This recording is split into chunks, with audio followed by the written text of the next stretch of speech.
we are here to Kaizen, which means Gerhard Lazu is also here. What's up, man? In the house. Gerhard Lazu in the house. Yes. Welcome. Everything's up. House. Everything's up. Everything's That's right. up. That's the DevOps response, isn't it? Or the That's it. sysadmin? I don't know what you call yourself these days. Well, it's just, I know, titles, right? They're always hard. Engineer. I mean, what is your title, Gerhard? Officially head of infrastructure for Dagger. Okay, cool. Yeah. It's a big role. Yeah, it is. Right? I'm enjoying it. I've grown into it. Are you on pager duty?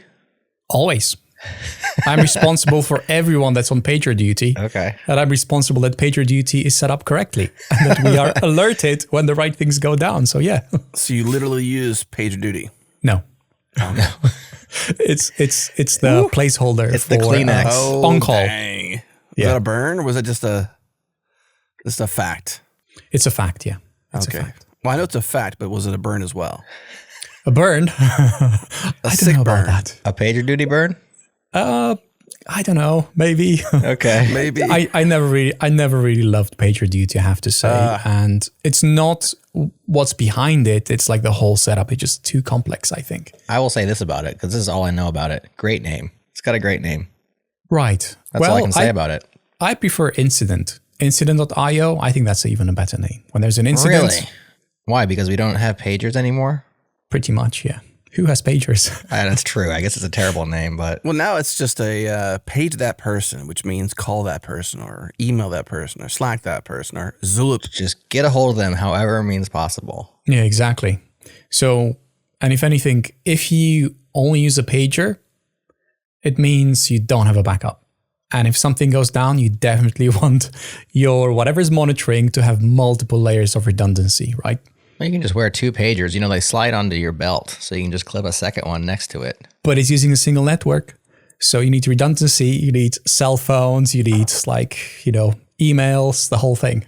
Well, two of everything, I guess. Can't silence it. That's my biggest issue. I forget I silenced my phone. And then I'm like, why did I not get that text? Oh, because my phone is on silent. Do you normally not have it on silent? My phone's been on silent for 12 years. Same here. I don't know, man. I don't know. That's what I got to watch, right? The watch will alert. It'll buzz. Yes. Yeah, exactly. I feel like the phone is such a hard thing, man. I'm just like, when to make it, alertable, let's just say, or like something where it can bother me. Because I miss critical texts or emails or not so much emails, but more like texts or phone calls, Yeah. I wore the watch for a couple of years and thought that I needed it in my life, and then the watch broke, and that made me ask the question, do I really need the watch? And I just decided $300 or whatever, I'm going to go without it for a couple of weeks and just see. I never felt more freedom than after my watch broke. Oh, I haven't bought one since. I hadn't had a watch for over a year now, and I don't think I'm going to go back. What kind of watch you got, Gerhard? It's the Apple Watch. So, But which one? Which one? The Ultra 2? Do you wanna guess? Or the Ultra I bet it's 1? the biggest, most expensive one. Well, it is the Ultra. I was waiting for that. Got it. It's I love the extra GPSs and everything. So it has like a couple of things in it.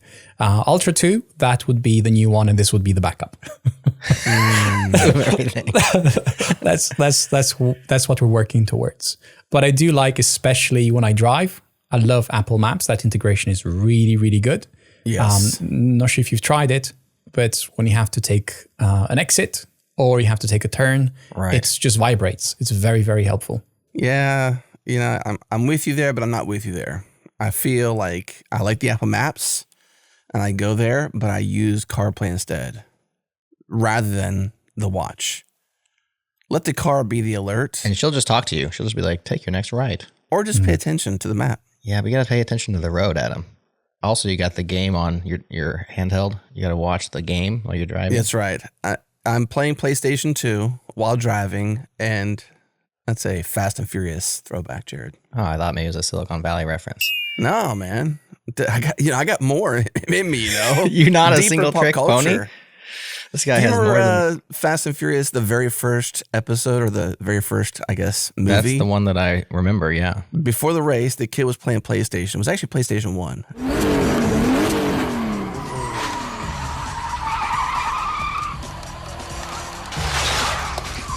In his car, in the console, prior to the race, And it was like a flex, It was like, oh my gosh, I've got to trick out my car. I have to have a PlayStation console in my dashboard. That's not realistic because that sucker did not have, what was it called when the CDs would just Anti-vibration? jostle? Yeah, like, the old Walkman that took an actual CD and you walked around with it. It was skip constantly, skip protection. Totally, yeah. I'm pretty sure PlayStation 1 had the same problem. If you're driving a car and playing it, you're probably skipping all over the place. Gerhard, get us on track here. We heard of Kaizen. We'll talk about movie references the entire show. Kaizen 18. So I realized that this was, or will be, when it will come out, my 111 episode on the Changelog. Oh, wow. You like that number. It's not round, but it's symmetrical. I don't know what it is. It's all ones. It's 3 ones. I mean, that happens rarely. Like the next time, like 2s. I think it's going to be such a long time, right?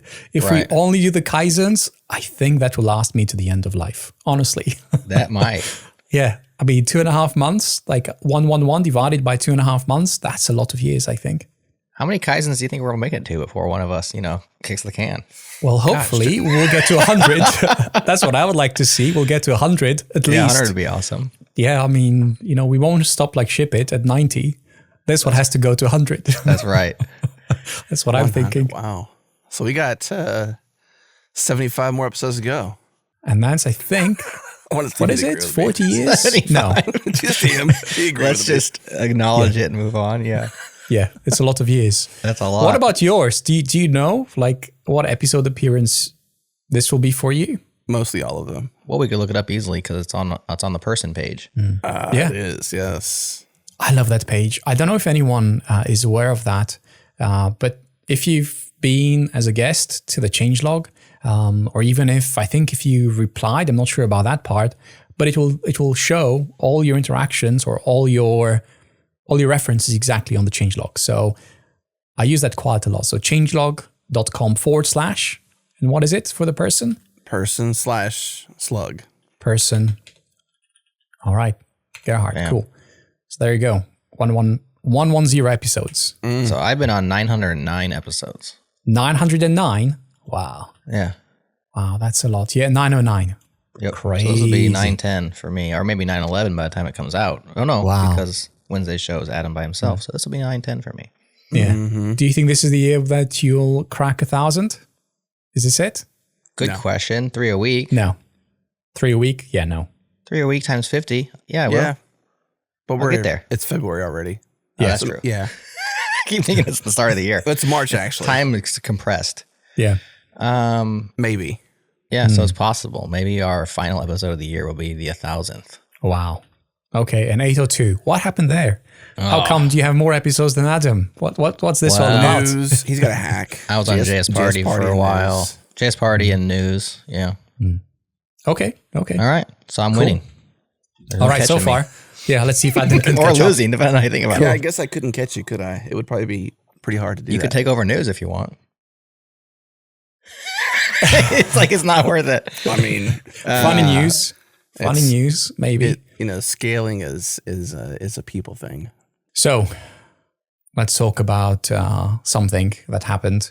Let's start What with a low. Well, Changelog was down for 4 hours. Oh, let's not talk about it. Did This anyone game. notice? Well, I'm really wondering, like, did you notice that I did. Changelog was down? You did. Okay. How did it happen for you? Well, I went to the website and it wasn't there. Right. Okay. Okay. Cool. The classic way. All right. I assume it was signed in people only because I didn't Yeah. actually check, but I'm always signed in. And so we will cache with we'll cache with Fastly if you're not signed in. But if you have a sign-in cookie, we pass it through to the app every time. And the app was down. And so I noticed because I went to go share something and wanted to look at something and I don't know, it was down. Although I think I already knew that because maybe you posted it. I don't know. But I definitely just went to the website and it 503 or whatever. So for anyone, if you're wondering if Changelog is down, go to status.changelog.com and you will see what is down, when it is down. So in this particular case, we had a previous incident. There's a bit of a red right there. And this is the origin. So the origin was down. And if you click on that, it takes you to the status and you can see like the whole history. So this is something that I do update whenever there's an issue like this, especially when it's a big one. We had a few small ones, like just like a few minutes, but those don't show up. But this one was significant. And February 16th, 10 a.m. Actually, it was before 10 a.m. So that was a Saturday or Sunday? No, I think it was a Sunday, February 16th. Yeah, I noticed on Sunday. Yeah, it was a Sunday. So that was half the Sunday looking at this. So what happened? Well, if you go to the discussion, 538, that's where all the links are. But basically, as it happened, it was a fly issue. And the fly.io issue, it wasn't fly.io itself. Fly.io, and I'm going to scroll down to that particular message, has providers. So in this case, one of the upstream networks. So let's see, where is it? I'm looking for there. It was a far upstream issue, and I'm looking at a post from Kurt, the CEO of Fly, and he was saying that the failure was far upstream from us and a single point of network failure. So one of their vendors let them down, basically, and there's not much that they could do about it. So this is what happens when, because we all depend on other systems and other systems. There's always upstream systems. You have internet. The internet provider, I'm sure, has transit links and peering links and all of that. Some of those can be down if you don't run two of everything. In this case, they didn't have two of everything. The switch went down, and it took 4 hours for someone to fix it. And it was, I think, Sunday, very early morning on the East Coast, which just somebody made had everything. a bad Sunday. Yeah. Well, lots of us did, but one person in particular probably had Yeah. So their virtual pager went off. Yeah. So that was not great. But I think one of the key takeaways for us is that in terms of how many requests didn't go through, so final impact, I posted again on the Fly community. So for the whole outage, actually, our SLI for successful HTTP requests, and that was like the last 24 hours, dropped to 97.40%. So, and well below 3 nines, even 4 nines. But it's still 97% of the requests were served. Most of them, they go to our object storage, right? All the MP3s, all the static assets, all of that. The website itself, I mean, some of the pages, the most visited ones, they're being cached and they were served from the CDN, Fastly in this case. So if you were not signed in, most likely you will not have noticed this. I think for many people that consume, the content through their podcast players or from YouTube, wherever you get the Changelog content from, I don't think you'll have noticed this. This was very specific to the app. And if you have, let us know. MP3s continue to serve, right? Yeah. So, yeah. Exactly. Unlikely that people really noticed, except for the people who noticed. Yeah. There were some for sure, because we can see that, a bunch of requests failed. But in the big scheme of things, it wasn't that much. Now, did we run 2 Changelog application instances? We did not. We did not. Actually, well, we did, Right? but they were all in the same region. So this was a regional failure. All of Ashburn, Virginia, in this case, Flies, Ashburn, Virginia, IAD. That's the one that went down. And unfortunately, the major one. Yeah, that's actually the primary one. Yeah. What made this worse is that Fly itself, the control plane for the machines, was running in that single region, which meant that no one could scale their apps. So if you happened to have a single or multiple app instances running only in that region, everything would have been down. If you could have scaled it while this was ongoing, you could just basically spin up another application in a different region. But that was not possible. So again, there were a couple of things that failed in surprising ways. And for me, what was surprising is that, we did have 2 application instances, but they were both in the same region, and the region went down. So now we have another one running in EWR, I think is New Jersey, somewhere in New Jersey. So yeah, we're good. So we're good to go. We're good to go. Why don't you put that one on somewhere closer to yourself, Gerhard? Well, if I did, it would still need to go to Neon. That's where the database is. So that would introduce a lot of latency. Now, if you could distribute the database and we could have a couple of RAID replicas, which it's something that I'm thinking about, this would make more sense. Do we want to do that? Oh, I don't know. Do you have other stuff to work on? I do, but yeah. I don't think we need to do that. Chasing the Nines is fun. Cool. What's next? All right. So there's a thread. Linkify chapters in Zulip. New episode messages. I remember we talked about that in the last episode. That's and right. I think it was like a day before or 2 days before, just landed. How amazing was that? So amazing. Probably the coolest thing that happened in this whole Kaizen. No, just kidding. So far. Hang on. So far, we had an outage and a feature. Yeah. So what was it like to implement it? It was not very hard. I don't remember. 51 additions and 18 subtractions. So that's a small feature. Just a little bit of code to go ahead and linkify those suckers. So for those who don't know what we're talking about, when a new episode is published, our system automatically notifies various social things, one of which is our awesome Zulip community. If you're not in there, what's wrong with you? Changelog.com/community. Get yourself a Zulip. It's free. Totally free.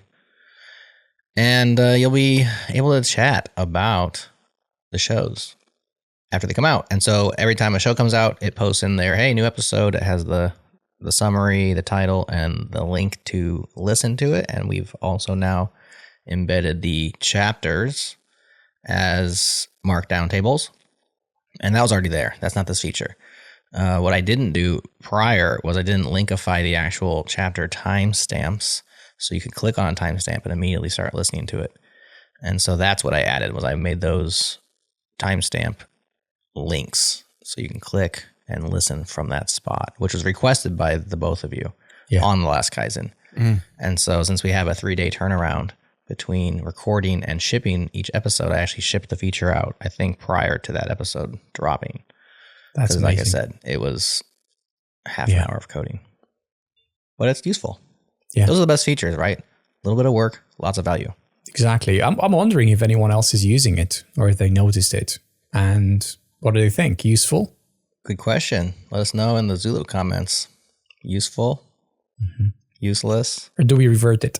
Do we revert the commit? Not going to happen though. Sure. I just don't see any reason why you take the links away. Just if one person likes it, we know Gerhard likes it, then why not? That's really cool. Did you click one of those links, Adam, since the feature landed? I would say no. You said you would. You said you were going to click on them. Did I say that? Something like that. Go back and quote me. I want to hear. Jason, pull up a quote. If I said that, I want to know I said it. I'll eat some. What do you call that? Eat crow? You say eat crow? Yeah, eat crow. I don't want to eat some crow, man. I want to eat some chicken. Eat more chicken. Okay.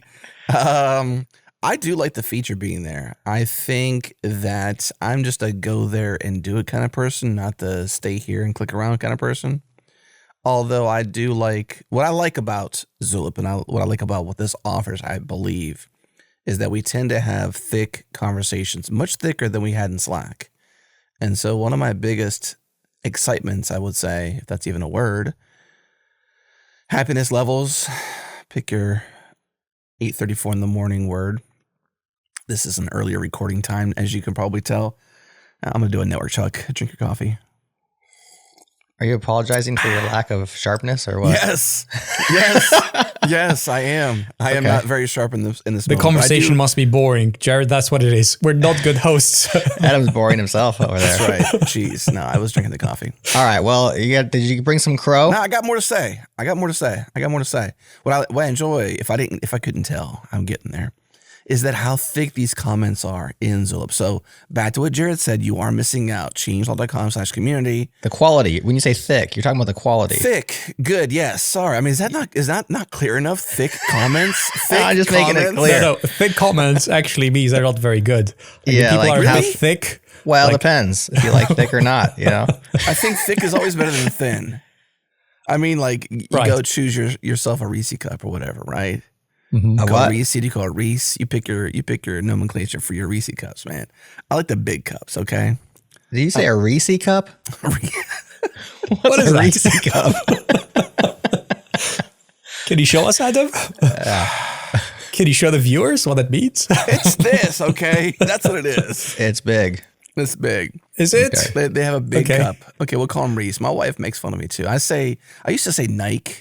Had no idea it was Nike my whole life. Okay. You said Nike? Yes. Like a fool. Like a fool. I've never heard anybody say Nike. This is amazing. How Guess how what? many years?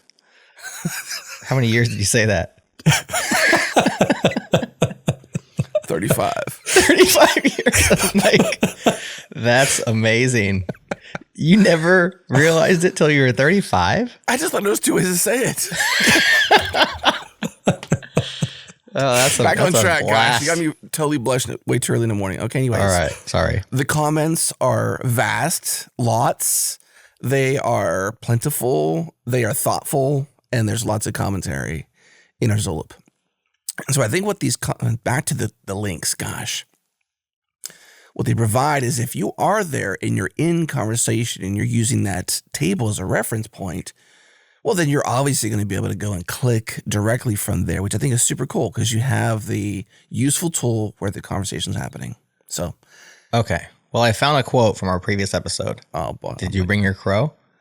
Because you might have to eat a little bit of it. what did I say? What did I say? I said I could make those links clickable, and maybe I'll do that. And then Gerhard Lazu said I would love that. And then Adam Sokoviak said I would concur and +1 that because that would make me click a chapter start time easily because it would be clickable for one. And I want just to obvious. now. So you said it would make you click it because it'd be clickable and you want to now. Yeah, and I have, but I'm not like I'm not a daily clicker. You know, I'm not, Oh, I I'm thought not you just in said there. you hadn't. I clicked at least one. Okay, all right. Well, At least controversy solved. My gosh, this bus is heavy. I'm under here.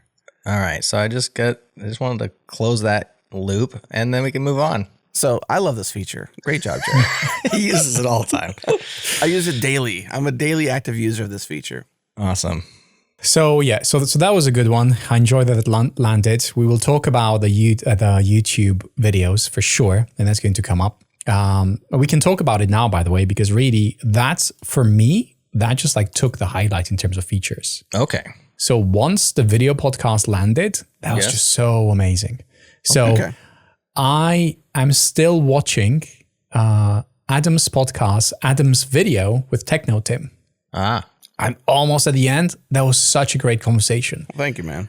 Had it not been for the video part, I would have missed, for example, Tim's background, the little like mini rack that he was building, like the little, like body language. It was just so good. I'm enjoying that a lot more than if it was just audio only, because there's so much more detail in that content. cool.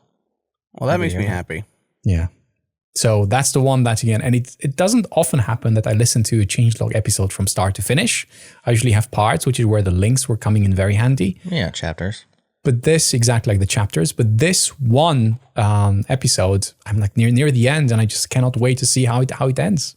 Let me ask you a question. If Tim and I did that more frequently, do you think that'd be a good thing? Yes. But I think that you need to up your game Oh gosh. and start delivering on some of the ideas, right? Like start like implementing some of your ideas to see how they work in practice. Such as? Such as, so you're saying about building a new PC. So I'm curious, what did you do about that? Did you built a thing. Did you build a thing? Yeah. Oh, wow. Okay. I So got a beefy AI home lab right now. very nice. What are you running? Oh, you want the words here? Okay, fine. I will tell you. I will tell you the words. Let me see if I can. Like, what's the case? Did you go for Fractal? I know you're a big fan. Yeah, I did go fractal. It feels like we need some pictures. I mean, if this will be in the B-roll for Jason, I would love to see that. What GPU did you go for? I'm very curious about that. Like that was something. Well, so I repurposed. I'm as you do anything, you start with what you have. So rather than go out and spend the $5,000 that I would really love to spend on something, all I did was just go pick up a 3090 and add it to the existing machine I already had. So I had just built this beefy machine for my Plex machine, which was like just overkill. I just wanted to build something. So my motherboard is an Asus workstation level motherboard. It's a 680 Ace, and it's got 4 DIMMs of DDR5 RAM available, up to 128 gigabytes of RAM. So I've got that. I've got the 13900K. So it's an older generation CPU, but it's still very, very capable. Couple that with the RTX Tough Gaming 3090 and the maxed out RAM and an NVMe SSD. Well, you've got yourself a really fast machine. And that's my stack right there, basically. That's very nice. Network? It's 2.5 by default. Yeah. 2.5. Okay. Are you thinking of going higher on the network? So the motherboard doesn't offer it by default, but I can add a card. I don't know if I'm maxed out on my PCIe lanes, though, with my 16 lane requirement for the GPU. Yeah. Well, if you have NVMEs, it means that you have only 1 or 2. You can't have more than 2. There's 3 slots on the board. I'm only running 1. I only have a need for 1. Right. So the reason why I ask that is because as soon as you fill the second lane, you'll halve the lanes for your GPU. It will go from 16 to 8. And I don't want to do that. Those lanes are shared with the NVMe drives. Yes. Actually, in practice, it's not as bad as you would think. I did the same. So I maxed out the NVMEs on another machine. And because I maxed them out, I have like 4 or 5. Mm-hmm. And because of that, my GPU, which is a 4080, dropped to 8 lanes. But that's enough. Like the drop in performance is so little because I don't game on it heavily. Yeah, it's so fast already. What you really want is the storage, right? You want the VRAM, not so much the speed necessarily. Unless you really are pushing the speed, and you're doing AI stuff and you got a serious parameter, LLM sitting there or whatever, then maybe you want those tokens to be as fast as possible because that's the whole point. The actual difference is more like a few percent. So if you go from 16 to 8, it's just a few percent. This is where I would love to geek out at. This is what I love about these conversations with Tim. It's just they're so infrequent. It's once per year, so we're more catching up versus digging deep. Yeah. I would love you to have these more often. And especially you had that conversation. You said about some of your plans and a lot of the things that you mentioned now, I remember you mentioning when you were talking to Tim. Yeah. And so how did you follow through on that? Did you stick to what you said or did you change your mind as you were building it? It sounds to me that you haven't. I remember Tim mentioning the 3090. So I'm very curious, did you buy it off eBay? Because you're mentioning about your good experience with eBay. I got it on eBay. Really good experience on eBay. I think I got it for $800. Right. It's not the worst price ever. US dollars. Yeah. It's basically brand new. It's super clean. I tested it the moment I got it. I just did it. I did all these parameter tests. Initially, I spun up an Ubuntu installation, ran into issues with Docker and GPU. So I went to the dark side. I installed Windows 11 Pro. And so my AI home lab right now is being powered by Windows 11 Pro. I know Jerod is / trash over there on me, which I'm cool with. But man, you've got to explore. I love the idea. I've never played with Windows in I told my son this. I'm it's been 20 years since I've played with Windows. That long. And I feel like there's a lot of cool stuff there, but man, they got some really terrible warts over there. They just so bad. It's it's developer hostile now, not just user hostile. There's ways to clean it up. Chris Titus has a script that you can run via terminal, the administrator level terminal, and remove a bunch of stuff and sort of make some things nicer. Which I think is super cool. Makes it a little easier as a non-Windows user to easily get to a certain state. But I played with it at first. I did some benchmark testing against it. I really pushed it as hard as I could to just confirm it was a good buy, and it was a good buy. But nice. I started with where I was at versus okay, let me get a brand new motherboard, a brand new sticks of RAM, and I would love that. That's the fun side of building PCs is I really wish there was a better operating system that wasn't, gosh, will I get punched in the face for saying this? It wasn't Linux. Mm-hmm. I will say though, this is the first time I played with Ubuntu desktop in a long time. And that has actually come a very, very long way. Ubuntu desktop, I think, is probably the closest contender to a non-Mac OS operating system that's fun to play with GUI. Now, albeit I have not explored like Pop! OS and others. I just haven't had a. You only test things that you're curious about. I just haven't been curious about desktop level Linux stuff yet, mainly because it's been the year of the desktop Linux forever, and it's never come truly. I'm hopeful though that one day, I think it's probably the closest it's been in a very long time. So when I started with like my adventure in GPUs, I needed it to do like the video editing properly. Yeah. I went Linux first. I was saying, you know what? I'm not going to go to Windows. What is the best Linux distribution that has good support for GPUs, like out of the box? It just has the drivers pre-installed and everything just works. And the tiling manager works as well, because that can be sometimes a pain. Pop! OS was the one that kept coming up very high, and I said, let's just try it. So I did, and I think I've been running it for 2 years, coming to 2 years. Coming to 2 years, I've been running it, and before I had a NixOS. So this was a machine that went from NixOS to Pop! OS, and I'm enjoying Pop! OS more. Just more, feels like more like a natural way of using it. What's it based off? Ubuntu. Okay. Yeah. So it's Ubuntu based, but a lot of like the little things that in Ubuntu maybe they don't work, they seem to have a better, they seem to be a bit more polished off in Pop! OS. Specifically the NVIDIA integration and the tiling manager, things are just, a bit more, cohesive. It feels that it's a bit more cohesive. So this machine I'm using for a bunch of things, and while I started editing the videos on it with DaVinci Resolve itself, Pop! OS is not a supported operating system.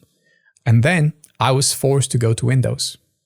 So when Tim said that you have to try them all, like in that interview, I realized, yes, I actually went through the same journey. That's what compelled me to. He's like, Adam, you got to try them all, man. So I use Linux for something, I use Mac for something else, and I use Windows for editing, because apparently the editing software has like the best support, like codecs and things like that. They work really well on Windows.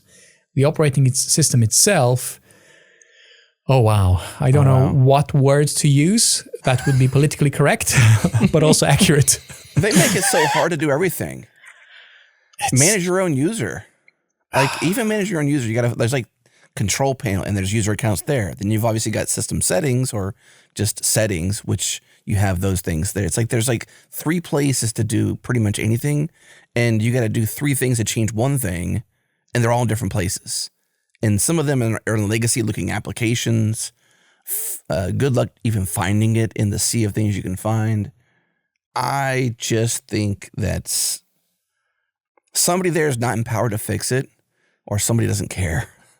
I'm not sure which one it is, but they really could have because of the reason you're saying this, this out-of-the-box support. I had such trouble getting my GPU to play well with the operating system, and then being able to pass it through to Docker. I had to like go and add some things, and like I had to go to documentation, was like seemingly foreign.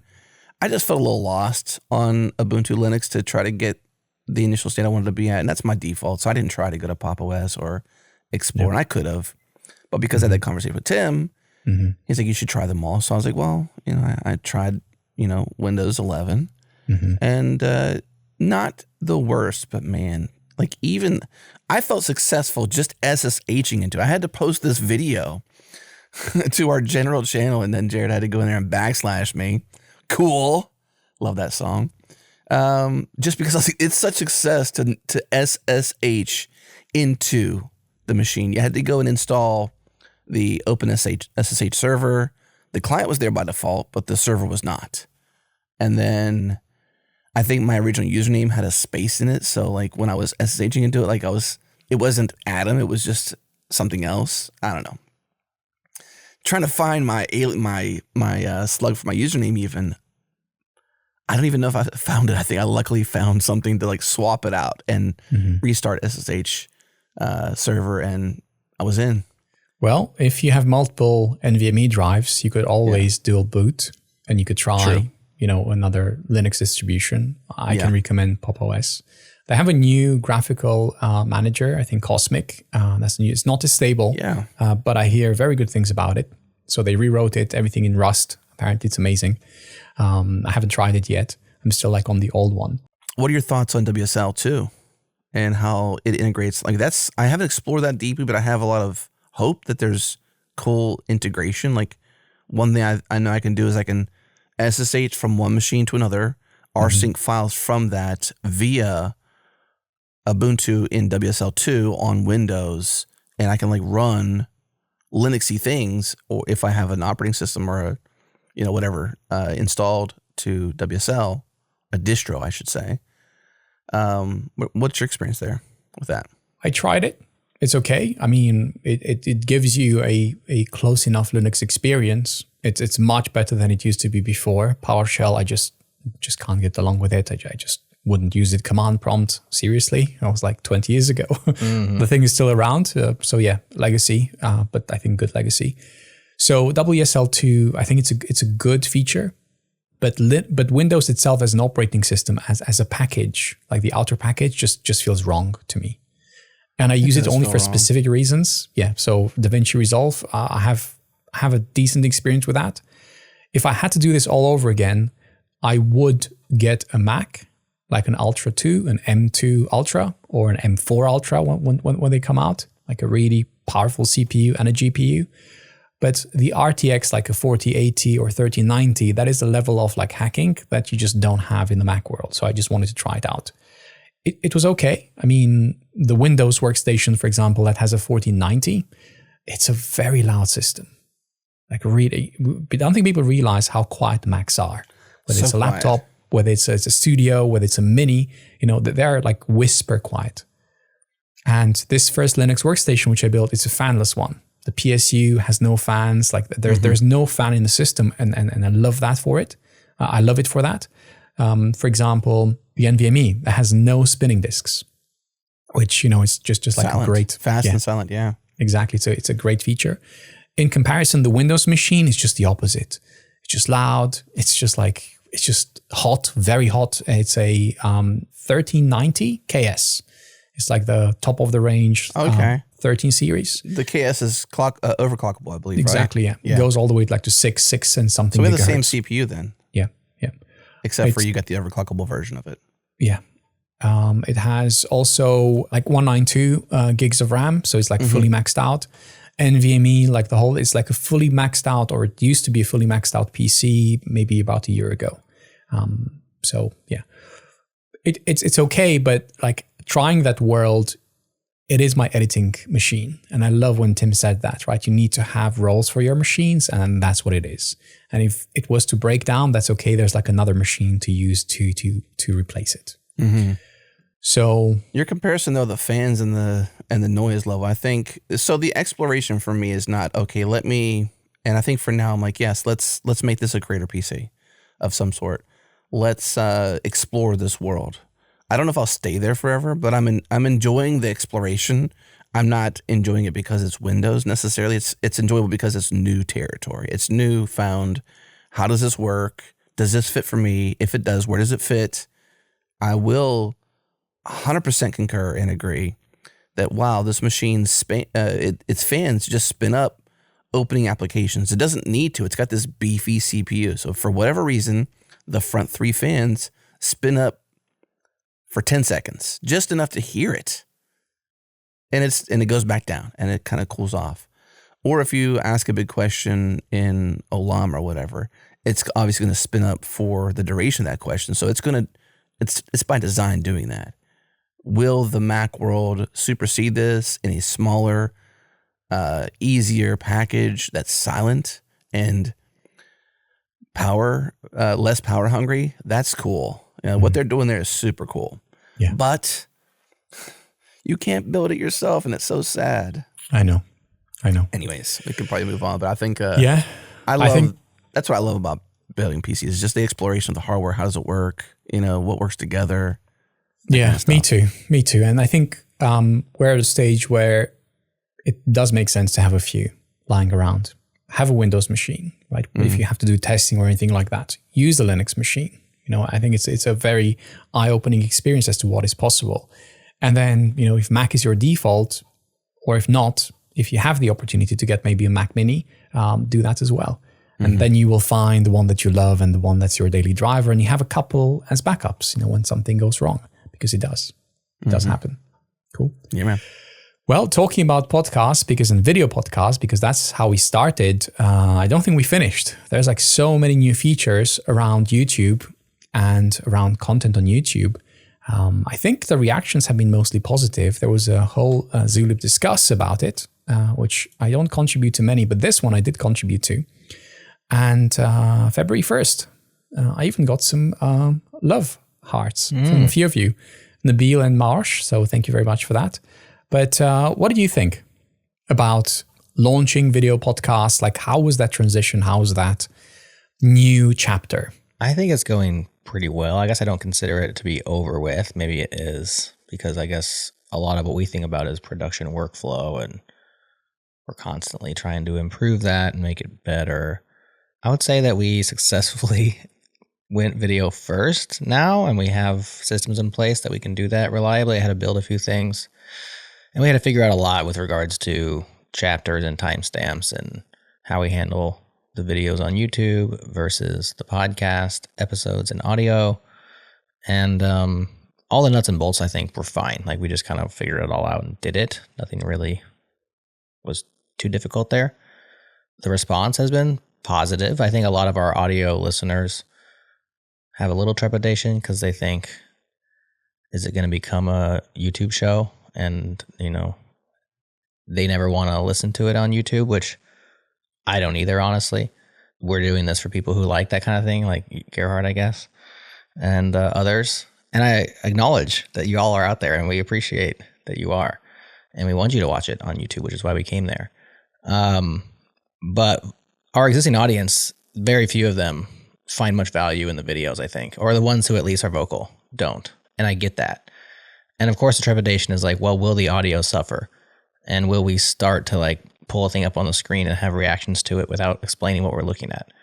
I don't ever want to get there. Hopefully we can, you know, be self-aware and always remember that we have a listener, not just a viewer, and explain what we're looking at if we are looking at something.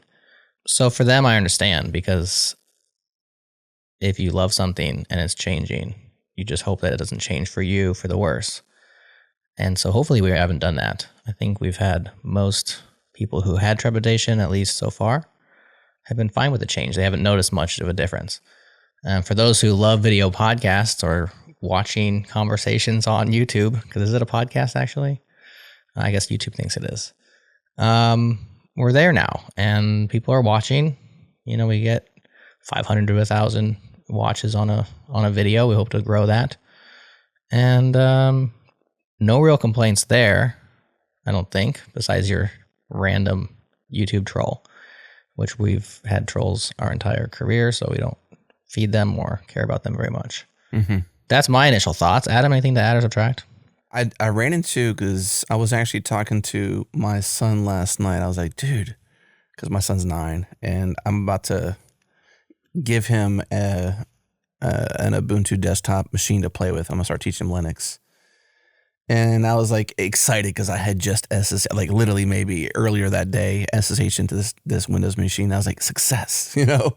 And I was like referencing embedded systems and why it's so cool, how Linux is so cool. And I'm like, you want to see something cool? And I went to YouTube and I searched embedded changelog. And I just searched those two things and it came up with the embedded podcast we did, Jerod, that you're aware of. And I go there and there's this comment that's like 500 words deep. And I'm like, I had no idea, one, that this comment was here. And two, that is like, you know, I was revelationed, I suppose, in terms of like how cool this move is that we've got this new commentary level. And the person's like, I like this podcast. I'd love to hear more. And they kind of go into all this stuff. Now, the person doesn't have a username. They don't have an avatar. So that's kind of sad. But, you know, I'm still hopeful that there's more like that are thicker. Geez, y'all don't like that word. I don't dislike it. I think thick is a good thing. Anyways, I won't go back there. It's a exhaustive, you know, thoughtful comment that I haven't even read the whole thing yet. But I was like, wow, there's this super huge comment that somebody's like actually talking about relevant things and not how we suck. So that was cool. I love that. I like I was pushing for this because I was like, this is what we need to do. There's a whole audience there that we can tap into that we're not. And clips are great, but they're not the full-length podcast. I'm now sad that that when I share with people, we're on YouTube, that they're like, hey, did you just start producing this podcast? I'm like, nah, man, it's been like forever, basically. And so we have this huge backlog that's not there. And that kind of makes me sad because there's a lot of visuals and a lot of just like seeing the reactions, like Gerhard mentioned with Tim, just being able to see his pause or his thinking, or my thinking whenever I'm talking, or him pointing to his mini stacks behind him. I think that's, it's not for everybody, but I think there's a large majority of people who are gravitating more and more towards that, who do listen on YouTube, pay attention when they want to, but when they want to, they can go and look at the screen, and that's been my use case for it personally. And so I wanted that for us for so long. And I just felt not so much bored, but there was a missing necessary humanistic component that was visual that wasn't there. And so when you're audio only, I feel like you're stuck in this box. And I feel like we're like the genie out, we're the cat's out of the box, so to speak. We're able to explore the bigger world of YouTube and capture not so much more of an audience, but like, I think there's a lot of people there waiting, wanting what we produce. And now we're there in full form. Yeah. So YouTube, here to stay. Yeah. A new way to interact for sure. And more and more integrations in the website. I quite like that. For example, like the watch button, that was something which was one of the new things to drop on an episode. It's getting a bit crowded, maybe this one. But it's there. You can click on it. There it is. You can click on that and it'll pop in there and just look at that. Yeah. How amazing is that? Cool. Yeah. It's cool, right? That's the good stuff right there. And on the play bar, if you go to an episodes page, the play bar got a little wider and it has a watch button, which will do the same thing. It'll embed it underneath it. Once you click on it, we don't auto embed because, only when you want it, on demand. Should it say listen? This says watch. Yeah, maybe. Listen and watch, maybe. Yeah. Play and watch, maybe listen and watch. Yeah, that'd be a good improvement. Yeah, but these are nice. Like you can watch it right here and they just get automatically expanded. I like that we are a commit-driven company, by the way. A lot of the features that get dropped, I just find them through commits. This is so no basic. Pomp and circumstance, no blog posts, nothing. We are a commit-driven company. So if you want to know what is happening at Changelog, follow the repository and just look at the commits. That's right. We're very committed. Now that we've got video first going on, it's time to get CPU officially launched. Turn that frown upside down into a smile and an index, something that's cool. Yeah. Very nice. Okay. Any infrastructure that we need to think about, talk about for CPU FM? You could share with him, Jerod, what your thoughts are on the application. The plan is just to have a bog standard web app with RSS feeds, right? Nightly style? Like that is a box standard app? Or in terms of the actual software? Stack. Do you have a database? Do you need a CDN? What will that look like? There will be a database. A CDN will probably be smart, but maybe we just drop it on R2. Probably similar to what we're running now for us, only it's going to be simpler and it's going to be a separate software stack. So probably going to go back and give Ruby on Rails another kick down the road and see. Interesting. Just because it's been a long time and I've been in Elixir land for almost 10 years now. And every time I write a little bit of Ruby code, I'm like, you know what? This is my first love. And so probably going to be a Rails app, deploy it on fly. It'll be pretty simple, have a back end, write out HTML pages and RSS feeds. That's the plan so far. I haven't written a lick of code yet. So these things may change, but that's the plan. Nice. Yeah. Keep it simple. Neon for the database, I'm imagining. Yeah, I would probably just reuse all the stuff that we've been using over here. Yeah. Public repo, private repo. Good question. Probably public. I don't see why not. Yeah. Okay. I'm not going to promise that, but I can't think of a reason why it wouldn't be public. It's mostly the admin's going to be for just managing the podcasts that are part of it. And then the code, the actual logic of it is going to just be in building basically a super feed for people and maybe custom feeds too. So you can get your CPU pods that you like. And maybe if you don't like one, uncheck it or something.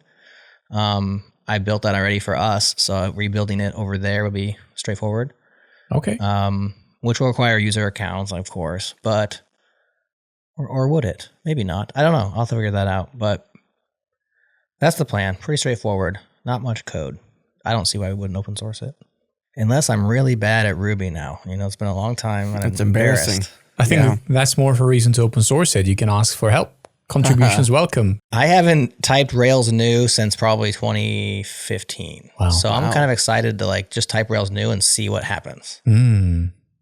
Well, make sure you record that. I think many people will be interested in your reaction. I will. Gerhard's thinking. He's thinking about the content. That's what he's trying to ask you about, Jerod. I know. He's like, how can we promote all these cool things? Yeah, that's what I'm thinking. Yeah, I mean, maybe record it. I don't know. I guess if you want that kind of content from me as I build out this new web app, which honestly is not a super exciting web app, but it's still, maybe I'll use Cursor the whole way, and then I'll just curse my way along and then just rewrite it myself. If you want that, let us know in Zulip. Yeah, it's a new world. And I think seeing how you would approach that with your Rails knowledge, things that have genuinely improved from how you remember it, what is better, what is worse, because you have a unique perspective, which is the Elixir one, running an Elixir application for so many years. How does that compare to Ruby and Rails? I don't think many people did a switch back. I keep hearing about people going from Ruby and Rails to Elixir, but going back, I'm not aware of anyone doing that. It didn't make the Hacker News. It didn't appear on the Changelog. This would be news. Well, I wouldn't be ditching Elixir because we'd still keep changelog.com over there. So I would be going back for a new app, but living in both worlds from then on, which I'm happy to do. Yeah, that could be interesting. Old man fumbles around in the dark with Rails. You know, he yells at Rails. And then yell some more. Okay, yeah, that sounds interesting. Cool. So, Pipely. Let's see how long this is going to take. And by the way, this is like where the screen sharing will get into its own. So, there was a question that we had from Tim Ucken. I'm not sure if I'm pronouncing that right. UCKUN. Why do you need a CDN if you have Fla.io? And I replied in Zulip. That's like the sort of conversation that happened there. And I went through all the various things. So the reasons why we need a CDN, even though we have Fly. So you can read it either in this GitHub discussion or in Zulip. It's all there. So you can go and check it out. But the thing which I would like to talk about is that we are starting to have contributions to Pipely. And you may be wondering, Pipely? What Pipely? Well, what is Pipely? We renamed from Pipedream to Pipely. Why? Because Pipedream is taken. We can't get pipedream.com. We've already established that. That's a big company, very successful, I think VC funded. So yeah. So pipely.tech, I think, is here to stay. And Pipely is the name of the repo. Whichever you go to, it will just redirect you. So the changelog Pipely or the changelog Pipedream, there's a redirect. And now we had 2 contributions. If you go to the roadmap, the first one was make it easy to develop locally. Pull request 7 from Matt Johnson that took a while to write some Docker files, explain how all the pieces fit together. There's a README. So if I go to Pipely, that we have docs, which we didn't have before, local dev. So all of this explains what we're testing, how we're testing, quite a few things there. So if you wanted to try Pipely, running it locally, there's a doc that explains all of it. So thank you, Matt, for this contribution. This one's great. And I'm sure that we will build on top of it. So Matt, did he do this himself and just document as he went? Or did he, do you know how he went about this? So I think there were moments when we got together. So we had, okay, let's go pipely.tech. Pipely.tech has the whole story. There's no more 3 mages or 3 wise men. It's just a world. So the image has changed. Okay. But we had, let's build a CDN part 2 with Matt and James. So they're there. And we'll link to the video so you can go and watch it. And make it easy to develop locally. So this was kind of like a follow-up to that. Gotcha. So Matt did a bunch of things. If you go to pipely.tech, you can read the whole story. Right now, it's the second article. Let's build a CDN part 2. And this one, make it easy to develop locally, is the first one. So in preparation for that, Matt had to do a bunch of work, right, to understand how the pieces work, what they are, try running it locally. And he cleaned all of those notes up and he contributed them to the repo. So if anyone else wants to try this, now they can. Now that's there.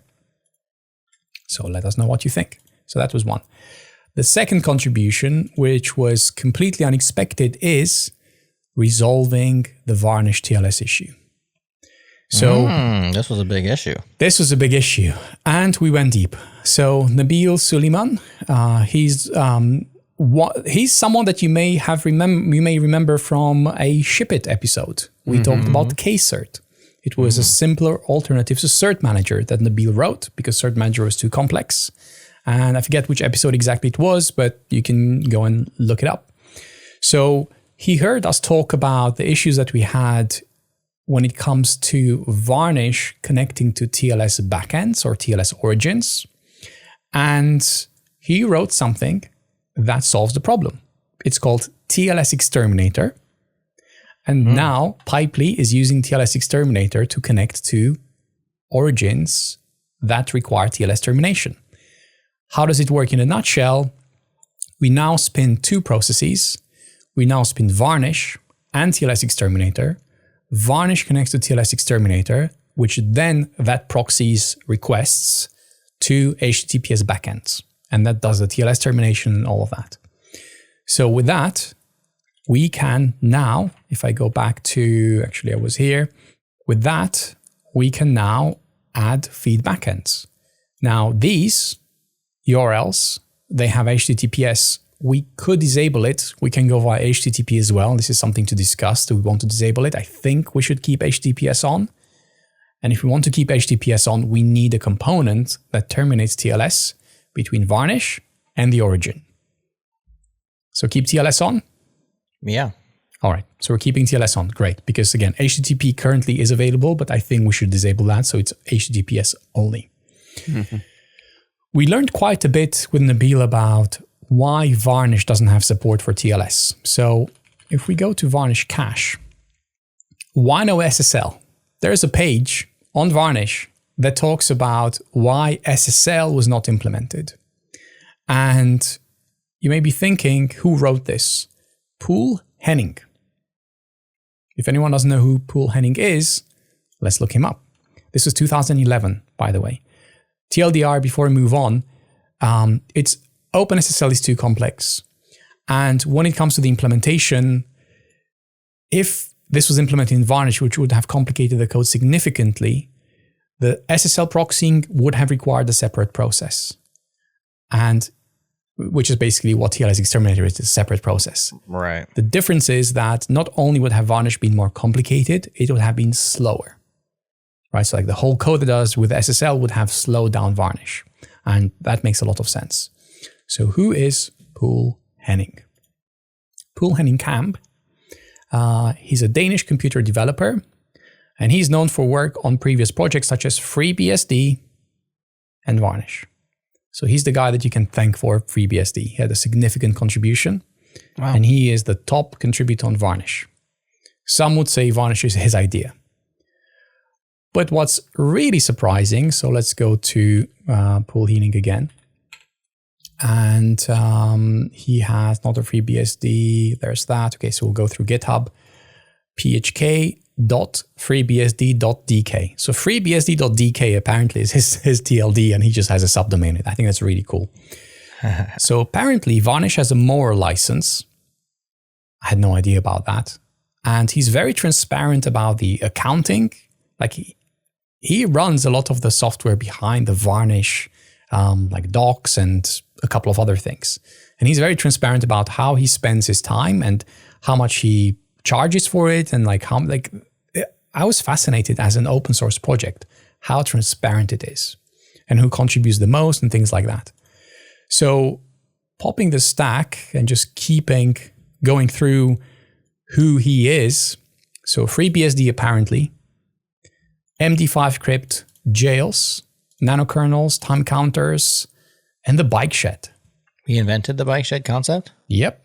He's the guy behind the and look at this. When you refresh it, the color changes. colors. Oh, So bikeshed.org, bikeshed.org is what we're looking at. Pool Heading Camp has to come on a changelog. Oh my gosh, yes. I think he does. He does. And the Pipely connection is just too strong to ignore. So it's so strong.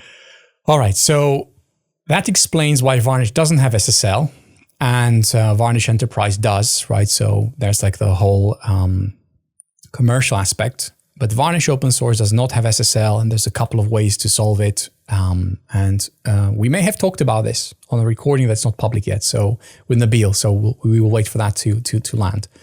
But what does this mean in practice? And this is where I go to the terminal. So we're looking at Pipely. Everything has been merged, and anyone can follow along, and we'll do the same here. Okay.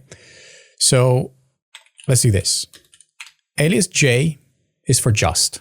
Right, so just is something that I love, and I think I mentioned about it. Just do it, right? It was like one of the Kaizens, Kaizen 16, I think, not the last one, the one before last.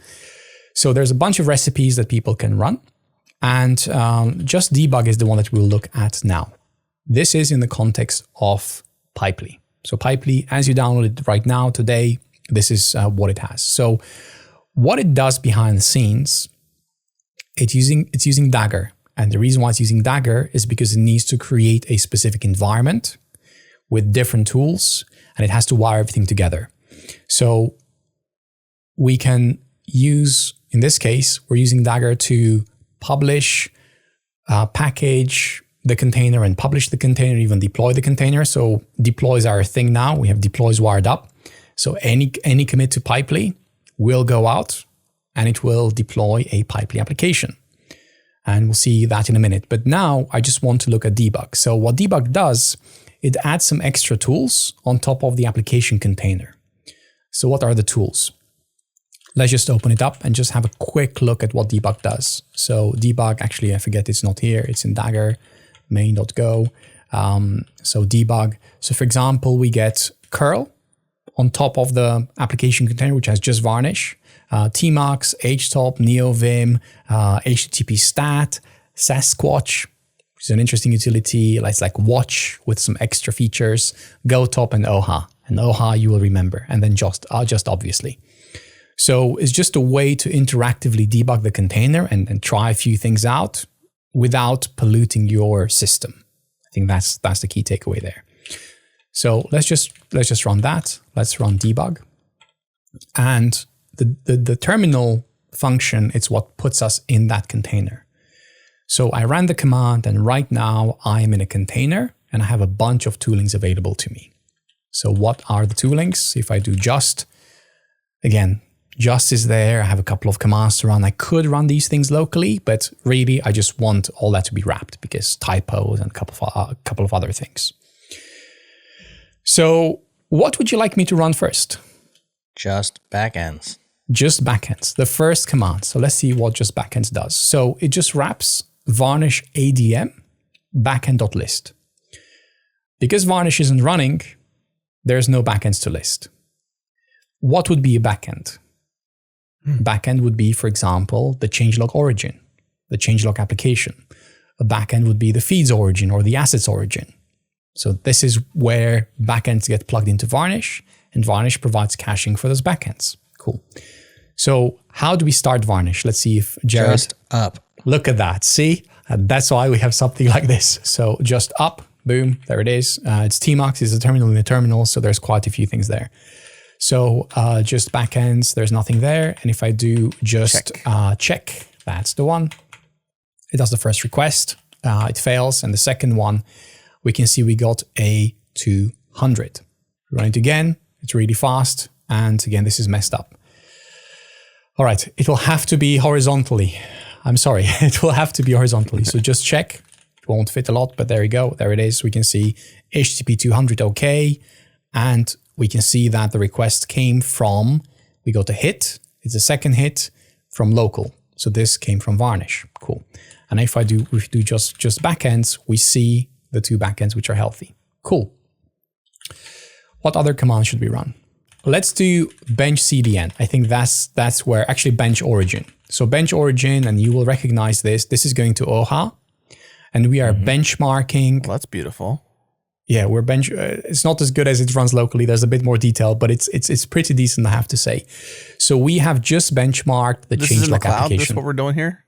So this runs locally, the benchmark runs locally, but we are benchmarking the Changelog origin application, which is production right now. This is production, okay. Yeah, so we're benchmarking production. Okay, cool. How many requests per second? 93.7. 93. So about 90 requests per second. Now, I'm in London. This is actually split between New Jersey and Ashburn, Virginia. So there's 2 data centers. It can go to either one. It goes through the edge and then eventually connects there, which then it has to connect to, I think, the database. It hits the database. So 90 requests per second, not great, but only the CDN goes to the application directly. So let's bench the CDN. And we are sending 100,000 requests per second. Sorry, 100,000 requests, not per second, 100,000 requests. And let's see how long it takes. So that took just under 10 seconds, and we completed 10,000 requests per second. 10,000 requests per second. So the CDN, we can see it's doing its job. I'm connecting to it locally. The latency is low, and this is our changelog.com CDN. All right. So now let's benchmark. Let's go to CDN2. CDN2 is Pipely deployed on Fly that now proxies to the origin. So this is the new Pipely that we're setting up. And I think we already had this. But how does it behave with the TLS proxying with all of that? Right now we have all those things in place. And we're almost complete. Remember, we had about, I think, 10,000, 11,000, something like that. This one has 4,000 only. So it's slightly slower. It's going to cdn2.changelog.com. Now, the application itself has a shared CPU, only 256 gigs of RAM. So it's like the smallest, lowest, cheapest CDN instance, it's the cheapest fly.io instance, application instance that we can run. So we could make it quicker, we could make it bigger, but that's not what I would like to show. What I would like to show is if we benchmark Varnish directly. 73,000. 73,000 requests per second. And actually it's quicker. It's 132,000. The problem is the benchmark, we're only sending 1,000 requests. So let's just make it a little bit more. Let's just send a bit more. Let's send Varnish. Let's send to it. Let's go via HTTP 1.1. Just need to add a couple of things, and let's go a million. So let's just go a bit more. So let's benchmark Varnish. I messed something up. Let's see, what did I mess up? Bench. That is 1.1. There we go. I just made a typo. All right, let's benchmark Varnish. So we are sending it 1 million requests per second. Where is this running? Everything is running locally. It's running inside of Dagger. 1 million requests total. How many requests total? I think 1 million requests total, you said, right? Is that 1 million requests total? We're sending 1 million. Oh, I made a typo. Actually, 10 million. We're sending 10 million requests to it. So let's see. Oops. How does it behave exactly? Oops, when we send it 10 million requests, and we are more than halfway there. So if I go to this instance, remember the same Pop! OS instance, and if I run btop, I can see how this instance, like what's happening here. You can see the CPUs. There's a lot of red. So this is now CPU bound actually. And everything is local. So there's no network because it happens in the same container, in the same namespace, same everything. Which means that this is really as fast as you get it. And there's our result. That's how many requests per second Varnish can serve. 211,000. 211,000 local. So Varnish isn't slow. It's caching well. We can look at the distribution, and because we're right there where Varnish is, there's TLS exterminator that needs to talk to, which terminates TLS, right? So that's an external process, which that connects to the origin, and it can connect to multiple origins. So right now we have only changelog configured, but we'll have feeds, we'll have a couple more. This will run next to Varnish, and I think the pieces are starting to come together. Any thoughts? This is cool. Man. Would we like, and here's a question, would we like to scale those instances up to see how much faster they will go if we provide bigger instances? Well, what are we getting right now against our current setup? So our current setup, which uses Fastly, we're getting between 10 and 11,000 requests per second. So we're about halfway there. We're about halfway there, yes. With the cheapest, smallest instance, we're about 4,000 there. You're saying that's all a Fast can do is 10 to how many thousand? 10,000? It was about 10 to 11,000. So there's a couple of things at play. This is like the pop, which is closest to me. I have seen it go faster. So I've done a couple of other benchmarks. Sometimes it goes to 16,000, 17,000. So it can go faster. I think it just depends on network conditions, load on their system, but we are sharing, right, network with everybody. But if I can push 11,000 requests per second, that's a lot of requests per second, by the way, I think. Yeah, it doesn't matter. Like it's 4,000. Yeah. So how fast is it? Good enough. If we were to do here, you can see that right now, my download, I'm downloading 1.27 gigabits per second. And my network connection goes more. My network connection goes all the way to 2 gigabits. Okay. Right. So right now I'm about 10,000, 11,000. So basically, Fastly is limiting my one connection. I mean, I say one connection, one IP to about 1 point something gigabits per second. And maybe we could benchmark it elsewhere, but the point is you don't want like one user to use all your available bandwidth, right? So you need to apply some throttling. So let me show you something interesting. If I, for example, let's just do bench. So I do just bench. And if I do bench, remember Bunny? We have Bunny changelog.com. Remember that? The other CDN? This is how the other CDN behaves, 1,700. So let's go 2. And I would like to let's go 100,000 requests per second. Let's see how that behaves. 100,000 requests total. 10,000 request totals. You keep saying per second. Sorry, you do. That's what Adam was trying to fix earlier too. Yeah. Yeah, sorry. 100,000 requests. We're sending 100,000 requests and we want to see how many can it serve per second. And what we see here is that it stopped at 2,000, at just about 3,000 requests. They block you. Exactly. They throttle. And this was a surprise. This was a surprise, right? So they have some sort of protection because I could be DDoSing them. Sure. Imagine if it would be like 100 of us doing the same thing. Yeah. I mean, we'd be sending hundreds of gigabytes and they would hundreds of gigabits. They have to consume that bandwidth too, like as an infrastructure. Exactly. Yeah. Okay. So as you can see, I mean, I'm not liking this behavior. I mean, I can't benchmark it. So from a benchmarking, now it's resumed. See, so there must be. And then it stopped again. And then it stopped exactly. So it was just about 100 requests it let through.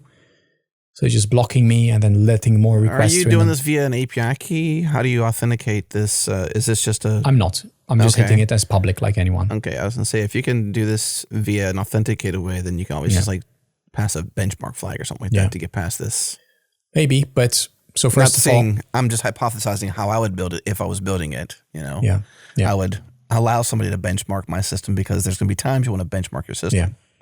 I would definitely look into that, but I didn't have to do any such thing for Fastly or for Fly.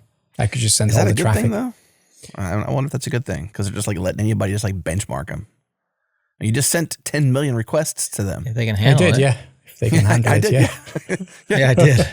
It didn't just break a sweat. You almost sent 10 million per second. Yeah. No. That's too much. I need more computers. I need my Windows machine for that. That's right. Two of everything's not enough in that case. Yeah. So my question, brass tacks, is Pipely fast enough? That's the question. Correct. So let's scale it up. And I feel like 4,000 requests a second versus the 10 to 11,000 you get on Fastly. Is that going to noticeably impact anybody? And I would assume the answer is no. Well, he's scaling that machine right now to test it out. I am. I know he is. I'm doing it. He's always scaling. Let's pause stuff for 1 second. Remember earlier in this show when we were talking about flying being down and stuff like that? Right. That wasn't hate. That was just facts. Okay. What he's doing right now is in the moment of having a conversation is essentially upgrading that machine to be more performant, taking it from a cheap box to a slightly more expensive box. Yeah. And this is all via the Fly command line. So cool. It is the coolest tech, man. They really are doing some cool stuff there. I love it. Yeah, I'm just wondering if we were to replace Fastly with Pipely, how well it would behave. Would we get the same thing, and how does it compare? But for that, I promise one more thing.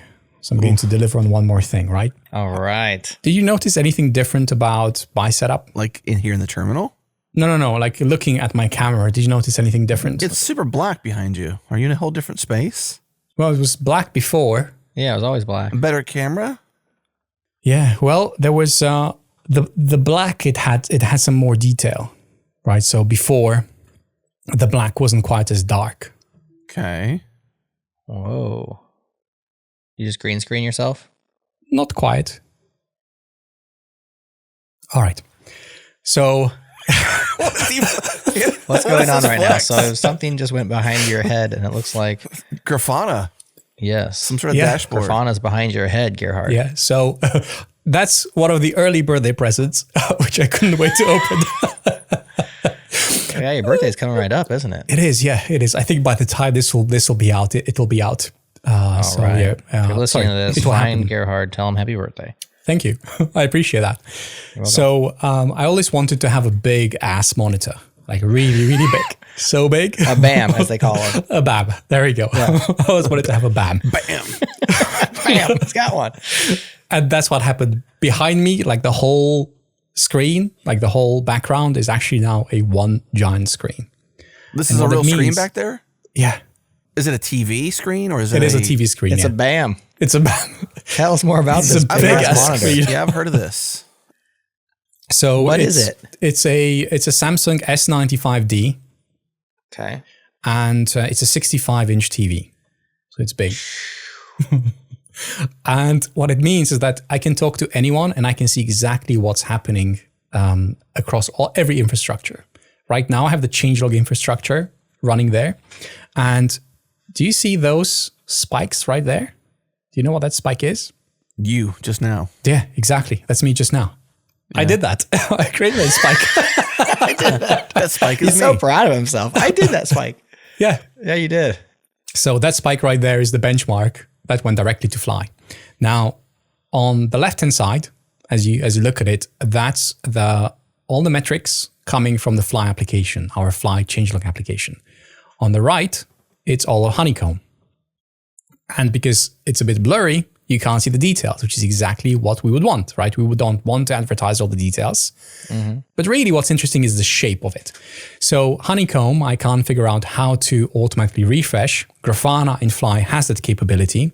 So I just need to manually refresh it. I have to click the refresh. So let me do that. There you go. Clicking refresh. He's leaning over. Leaning over, I'm hitting refresh, and then you should see that other half refresh, right? Like half of the background refreshed. Yes. And actually, it's the same timestamp, so I need to go to the last 24 hours. There you go. Now we're looking at the last 24 hours. So do you see those spikes there? Yes. Those spikes is the benchmark, which I did against Fastly, against our CDN. So you can see that we never hit those levels under normal operating conditions, right? That's like 100x what we normally operate. So maybe being able to serve 10,000 requests per second doesn't make that much difference, since really we never hit those levels. I feel like we've gone to Target, the three of us. Y'all took me to the toy department and you said, pick a toy. I chose my toy. We went to the checkout. Target is a popular store here, by the way, Gerhard, if you didn't know Target. We checked out. We successfully paid. We've left. We've gone home, and you've not given me my toy. Right. Where is my toy? Well, I can't get the monitor for you. You need to get it for yourself. No, I mean Pipely. Pipely. So is the toy.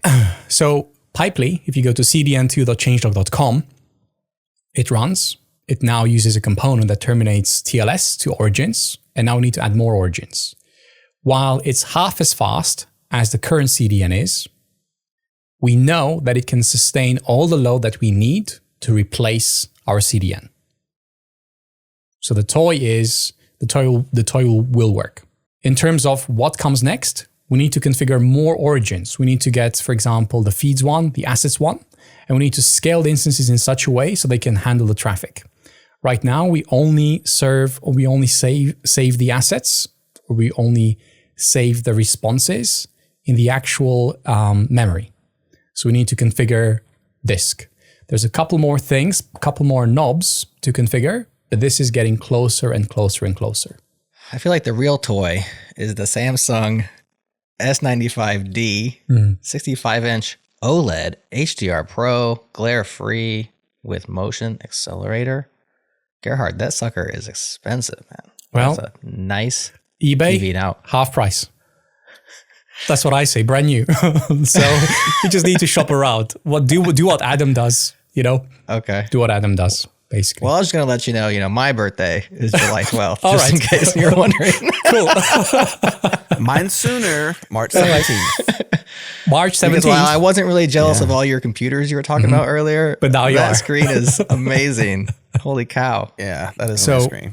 All right, so you scaled up our Pipely to the Performance X1, Performance 1X. It didn't work. Fail. Yeah, it failed. So maybe we're trying to scale Fly. too much. Let us down. Oh, dang, man. It was cool until... I didn't know what would happen. Maybe we, let's see. If you do fly CTL, let me just do that. Let me go fly CTL machines list. And let's see what's going on. Live debugging. Why not? So we see performance 1, 2, only 2 really, but the rest could not be scaled. And I don't know exactly why. So let's just do that again. Let's do VM scale, updating machine. See, this other one just couldn't update it, and I'm not sure why exactly. That's the one in Heathrow, waiting for machine to be happy. Sorry, to be healthy, to become happy. I mean, a healthy machine is a healthy machine. A happy isn't it? machine is a healthy machine indeed. That's right. So that's still waiting for machine. Okay, so now it's moving to the next one. So just How many rolling. Pipely instances are we running right now? 1, 2, 3, 4, 5, 6, 7, 8, 9, 10. 10. So there's 10 of them in different regions around the world. Yeah. And we've got 2 of the 10 upgraded to Performance 1X. The other ones are on shared CPU 1X. Exactly. And Which has also 10X the RAM, it looks like. So the shared CPU is at 256 megabytes, Yep. whereas the Performance 1X is at 2048 exactly. gigs. Yeah. Okay, So that's now quite a it's- scale. Yeah, it's about 10x. And I'm wondering if we do that 10x, like how will it behave? And what would that affect the bottom line of running Pipely? Because you're now 10x our costs, probably. Because you're upgraded every instance around the world. I'm not sure how much it changes the cost. I mean, we can check it exactly to see how much Yeah. that would cost. And maybe we don't need 10. Maybe we need just 1 per continent. Maybe that will be enough. Or Yeah, we 1 haven't per really like done that East one. Coast, West Coast. Like this is like, you remember, like the old Yeah. one. So there's a couple of optimizations which we can change there. So what was the question? How much will it cost? Well, I was just wondering how much extra it is. We don't need to get the exact answer. Okay. These are just concerns that I have as we move forward. And then, is 10 even the right number is a question. I mean, maybe it's smarter to have to leave it at the shared CPU 1X, but have 30 of them versus 10 at the Performance 1X, for instance. Yeah, I think so. We can see that like we went with the cheapest one, right? Smallest one. So shared CPU 1X, I think you get a bandwidth which depends on how big the instance is, right? You get like a fair share of the bandwidth. So these instances, they were costing like about $2 per month, just in compute costs. We went to Performance 1X, which is 31. So that is more than a 10x jump. Maybe if we went to shared CPU 4X, which is about 8, that would have been a 4X. yeah, 4x, and also like a more realistic upgrade. But I wanted to make sure that we get the higher tier ones. Performance 1X is like the lowest high tier one, which means that you get a full core, is not getting throttled. And my assumption is you'll also get more bandwidth. And that's what we're testing here. If we go to like the next tier of instance, which is like compute optimized in a way, it's like a huge jump. But does that translate to bandwidth performance? So we're still going through that. I mean, we can try benchmarking it again to see how it behaves. And the reason why you could benchmark it again is because the POP, the one in Heathrow, has already scaled. So let's see, how this one compares. We are pushing 480, 470, 480. Okay, so I think we'll get a similar result, I think. You did 10 million again. 480, I did I think 100,000 requests in total. 100,000 requests in total, yeah. Just to throw some load its way and see how that behaves. And we're 4,000. So apparently scaling up the instance did not increase the bandwidth. Interesting. Mm-hmm. So the question would be, is this as much as we can get? And could we go higher? I don't know. Is the limitation then network? Is that what we just resolved to then? Because CPU and other things didn't really influence it? RAM didn't influence it? Yeah. So I would ask, for example, Fly, like how do they allocate network bandwidth based on instance size? Like how do those limits work? Yeah, that's not clear. And so that would be one question. And what I'm wondering, is 4,000 enough? Right? Because we're looking at the graph, we're seeing the spikes, and apparently we never even hit 4,000 requests per second on our existing CDN. It means that the ceiling is lower, but since we're never hitting that ceiling, maybe that's okay. Mm-hmm. Not to mention that we've seen Bunny, for example. This is a perspective which I haven't seen in Bunny before, where we can see the throttling kicking in, right? We can't even benchmark it properly because it throttles you much earlier.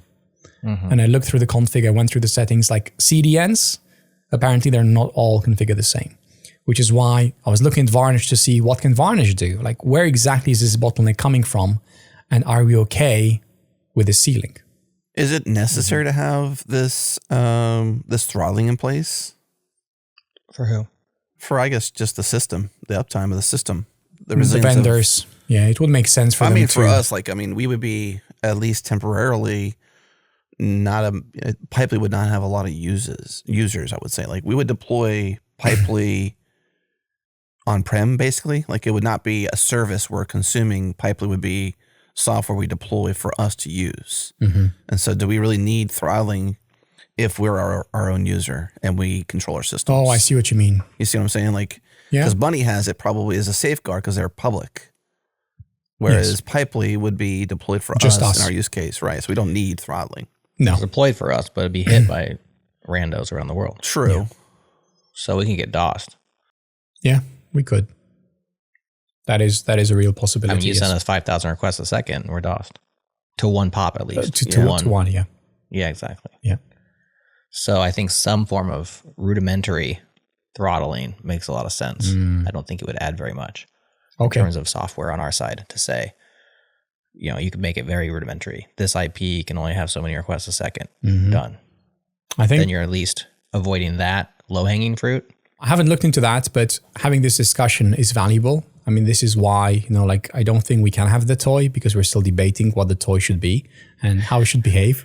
Well, we're building our toy. We're building our toy. And I think this just makes it more real because these are the steps that we would go through before we take this toy into production. And I think this is the perspective which is valuable to have, right? Like the level of care and attention and detail that we go through to make sure that what we put out there will behave correctly. And the comparison that we have right now is Fastly, which, from some perspectives, it behaves really well. I mean, we're seeing performance is amazing. Caching, not so good. But again, it makes sense why they don't keep content in memory as, for example, we would, because we would optimize for that. Which means that because we optimize for that, we want to store as much of it in memory as possible, memory that we pay for, or disks that we pay for, wherever they may be. Mm-hmm. And then I think this will also, we'll have questions about like, how should we size those instances? We just heard that maybe the performance 1X, maybe it's a bit too expensive because we need to run a bunch of them. And how many, if you remember first time we were running 16, maybe that's a bit too many. Maybe 10 is a better number, but even that might be too much. Now, if we're looking at the cost, right, we're paying $30 per instance. And if we have 10 of those, we would be paying $300 per month for the compute. I think that's okay. I think that's not crazy in terms of cost. Let me ask you a question. Maybe this is a stupid question, but let's ask it anyways. We want to store, are we designing the system to be memory heavy where we have terabytes of memory available to the system so we can store all of our data in memory? I don't think so. Or just on disk and have lots of memory available if we need it? So I think that we need both. I think that the data which is hot should reside in memory. And think about how ZFS works, the file system, and when you have an ARC. So this would be exactly that. Yeah. We would want to store the most often accessed data in memory and the one which is least accessed on disk. So I think we need both, because the memory, we can scale it. I mean, if we go back to 2 gigabytes of memory, right, for $10, let's say we keep the 1x, we can get 8 gigabytes of memory. That doesn't seem a lot of memory. For example, I would know, and this is like where the cache statistics would come in handy. How much data do we frequently serve? And I know that we have the peaks, right? When we release something, there's like a bulk of content that we serve often. How much is how much is the hot content? I don't have an answer to that. But all these things are getting us closer to those concerns, shall I say, that the system will need to take care of. Honestly, I don't think that we should give it more than, for example, 16 gigs per instance, and even that might be a bit big. And I'm wondering whether all regions should have the same configuration. And I'm thinking no, because maybe in South America, and I know this for a fact, there's less traffic than, for example, in North America. And maybe Asia, let's go with Asia. Again, it's less traffic than we have in North America or even Europe. So then I think the same configuration across all regions doesn't make sense. But knowing how much data is hot, I think that's something important. How would we know that? Just based on like stats to the direct asset itself? Yeah, stats from the cache to see how much of those, how much cache is being used. And are there any configurations, and I haven't even looked into this, are there any configurations in terms of evictions? Like how frequently should we automatically drop content? I think this is where our cache hit ratio will come into play. Right, so if you don't store enough of it in memory, you will have a lower cache hit ratio. While if you store too much, maybe you're being wasteful. I mean, having a high cache hit ratio, while a lot of that data is not infrequently used, you're paying for memory that you don't need. The other question which I have is, are the NVMe disks fast enough? And if we think about Netflix does the same thing, right? They put those big servers in ISPs, they cache the content on those big servers so that they can deliver them really quickly to customers, wherever they may be. Right. We're not going to go there, right? So this is not that. But that's one pattern that they apply because they realize the importance of, having lots of content close to users. Memory is not big enough. You need disks. Again, we're not there. We don't have that problem.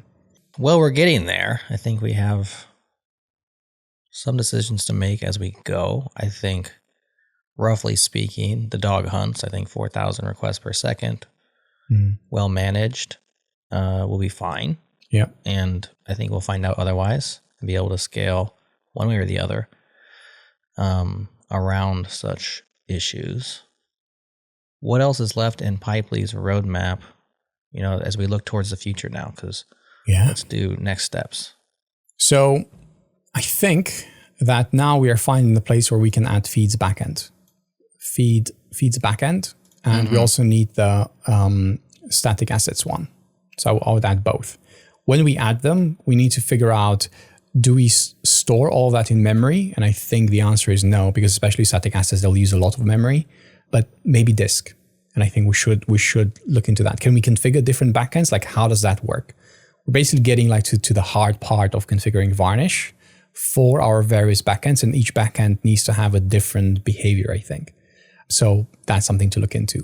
Sending logs to Honeycomb. I think that is a much easier problem to solve because we would be using Vector. And now we have the building blocks, which we have the first sidecar process, if you want to think about that, if you want to think about it like that, which means that there's Varnish and there's a couple of other smaller processes that support it. We have TLS exterminator that terminates TLS to origins, to backends. The second one would be this, in my mind, it will be vector.dev, which is what we would use for these logs. So vector.dev would get the logs from Varnish and send them to Honeycomb. So it's an integration which I've used before. I know how it works. It's very performant. It's fairly easy to configure. And then we would have another helping process that would work in combination with varnish to accomplish a certain task. And Honeycomb and S3, like all those, it supports multiple syncs. So collecting the logs on one side and just sending them like in multiple syncs, that is fairly straightforward because it just handles all of that itself. And then really the last hard bit is purge across all application instances. And I think that one is like maybe a step too far to think about it now. But I think the way so first of all, now we are automatically, so we have an image to publish. We are deploying the application automatically through CI. That's like some plumbing that you want to have in place. We have support for TLS backends, and that was an important one, especially when it comes to other origins, right? Because let's say if we are running in Fly, we can use the private network to connect to the changelog instance. But for external origins like feeds, we would need to go to HTTP because we didn't have HTTPS. So now we have HTTPS. I think that's also like an important building block. Mm-hmm. And now we're hitting this like benchmarking. I won't say we got sidetracked by it, but I think it's like something worth considering because you may end up building something that won't work. We won't be able to use this to replace our current CDN. And the goal is to be able to say with confidence that Pipely is able to do the work that currently our CDN is doing. And what does that mean from a configuration perspective, from resources perspective? I think everything adds up, and it feels like we're more than halfway there. For real. I don't mean like, will this work? No, we're more than halfway there to replace Fastly with Pipely for us. All right, take us to the promised land. Gerhard, give us that toy. It won't be Christmas. It will be before Christmas, Adam. When is your birthday? March? Okay. Oh, that's too soon. Yeah, that's too soon. Jerod, yours is July? Okay. All I want for my birthday is Pipely and a Samsung S95D. All right. Well, I behaved very well, I think. And my wife must love me very much because it was a present from her to me. So that's nice. Yeah. Very nice. Yeah. So she loves the nerd in me. She has no choice. They come as a package. I was gonna say, if she doesn't love the nerd, I mean, what's left? Well,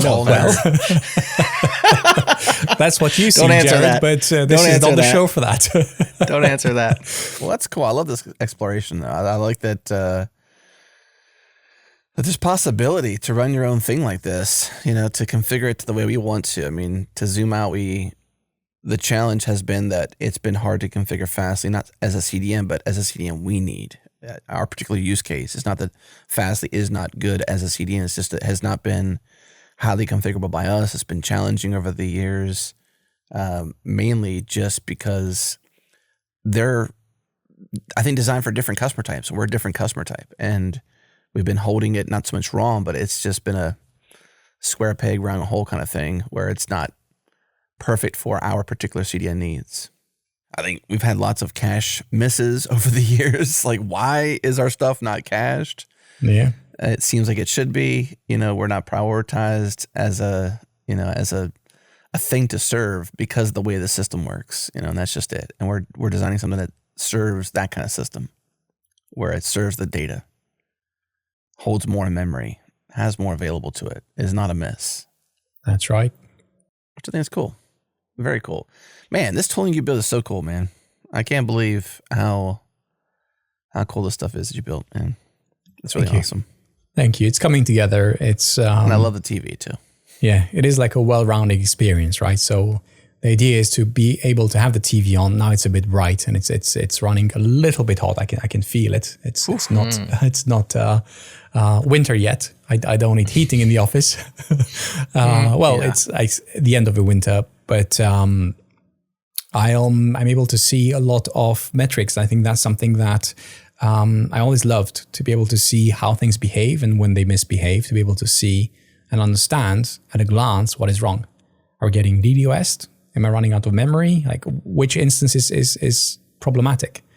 And I think this is just like a starting point. I literally threw the two dashboards that we have over there, but I haven't optimized them in any way.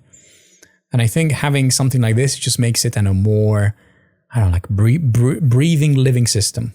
Well, yeah, you can see in real time like what's happening. The metrics is the life. It's each organ, so to Like speak. your own knock. Yeah. Yeah. It is super cool. It is super cool. I'm jealous, and I want one. I inspired you. The Christmas is far away, right? People can save. I know that we did, and it's been in the making for a long time. So before I could get this, I had to get a system that is able to power it. That's what Pop OS does. One of the things which it does. It has a GPU, right, which is powerful enough to be able to power it. I have another monitor here which does like screen mirroring, so I can change things here and set things up. A system that's able to be on and that it's not too loud. That was like another consideration. A black wall, so it blends nicely. It was like so many things, like years in the making. As Pipely is, years in the making. That's right. And it'll be just as beautiful as that. I would love a tour, a home lab tour. I would love that. Coming soon to. Well, I'm working towards that, but I can show you one more thing which was not planned. I know we're a bit over time, but if you want to see one more thing, I'll show you my M25. Every year, I basically take one of these machines online, and I have like a 24, 25. So this is this year. This is the machine that came online. It's running TrueNAS. As you can see, it's an i9 990K. It has 128 gigs of RAM, so it's like fully maxed out, basically. And this is how. Let me just move that screen a little bit. This is. You can see all the storage. It has two pools. It has an SSD pool and an HDD pool. So spinning disks and some slower SSDs. They're the Evo, I think 870. And it's something that you need to have in place to be able to have decent storage between Linux and Windows and Mac and everything to just work. So that was one of the projects, and I didn't have time to talk about it. Maybe next time. I know that you are a TrueNAS user, Adam. Mm-hmm. ZFS and like all that stuff. So yeah, several polls, several things similar to this. Slightly beefier machine. It's a Xeon processor in it. It's a 4210, I want to say, silver. Yeah. I think there's 100 and some gigs of RAM. I want to say 192 maybe, 128. Okay. It's something like that. It's not 256. I know that for sure. Right. I just don't have a need for it. I mean, it's nice. It's a tinker's dream to have lots of RAM in a ZFS system, but I just don't need it. It's just, I caught myself just wanting to have it just to have it. And I'm like, that doesn't make any sense. Like you spend all that money on the RAM, just spend it in the disks instead. Yeah. Because disks are expensive. Yeah. For video storage, something that you would need if you were to do editing, and especially if you edit it from multiple machines, you need like a 10 fast network, a couple of other things. But yeah, my home lab's suffering right now. I don't have 10 gigabit everywhere. I do have it in the network. I just don't have it everywhere. So I'm in the process of fixing that. There's some slight life updates for me that will make it more important, I should just say. I see. Had a flood in the studio, and oh wow.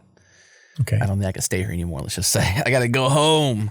So okay. I'm turning my home office into a true home lab and work lab, and that's in the making. So Techno it's Tim. a bummer. It's a bummer. More Techno Tim. Yeah, I mean, I'll be close to the things I play with more frequently. I feel like I've always been like too locationed, and it's been challenging because like right now I can't access TrueNAS. It's at home. I can't access that Windows PC. It's at home. It's in the home lab.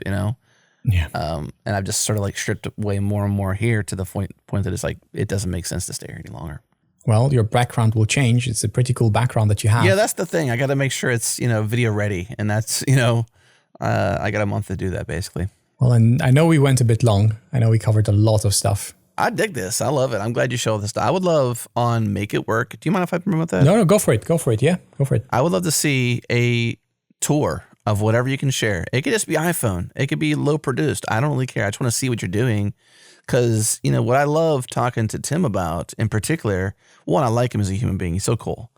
And I truly think we're not just friends on the podcast, but I think, if he wasn't 2,000 miles away, I would hang out with him, and spend time. Same with you. And you're a lot more than 2,000 miles away.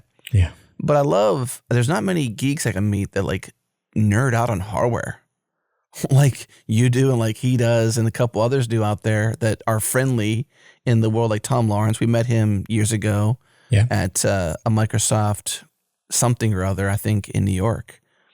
I haven't reached out since then. He's become more and more famous since then. So now I just watch him on YouTube, you know, and I appreciate his takes and stuff like that. But there's not a lot of geeky nerds who nerd out in hardware, like for no reason, like we do. Like we build things we want to need, and so we make a need for it. You know what I mean? Yeah. Maybe there's some true need, but you're like, you justify it, like this TV behind you, because like why not have a knock, like Jerod said? Why not have this, you know, big thing behind you and not let it be a green screen, let it be a real thing? Yeah. Just cause, you know. So makeitwork.fm to not hide the URL. .tv. That's what I would say. Sorry. .tv. That's all new, by the way. Gosh. Yeah. And that is, geez, I keep fat fingering it. I put a comma there instead. I haven't been there in a bit. To .fm. So this is still running from your home lab, right? No, actually, this is running on Fly and it has a CDN in front. Yeah. Because last time it was on your home lab stuff. It was, yeah. What was it? Jellyfin. Well, Jellyfin is still on my home lab. Okay. Jellyfin, like the media is still served from there because of the iGPU. But actually, like this one, if I would just click on this one, so there's a couple of things here and I'm logged in. So it's obviously the episode, like the audio, which is coming from Transistor. So there's like an embed, and there's obviously the embed video. And as a member, when you sign in, you get the whole thing. This is served from the CDN directly. So this is like the CDN content. And there's also Jellyfin. So once you log in, see the quality for this one wasn't very good. That's something that I'm still working on. And that's why I mentioned that I have to record my screen locally, which is what I did for this, because Riverside is not great with screen recording. They improved it, but it's not there yet. The quality is not as high. Distributed podcasting is so hard. It really is. Like, because you want to share that screen with us, but then counting on Riverside to record it in a resolution that is good for long-term uses. Yeah. Makeitwork.tv and .fm if you want to go the audio route only, but .tv is where you said to go, so go there instead.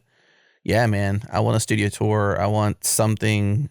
Don't take 6 months. Do the simple version, Gerhard. Or just, hey, listen, we could just Zoom and just show me in the real, you know? Okay, I mean, that would be... We could just FaceTime. You could just show it to me. Yeah. We could definitely do that. That's much easier.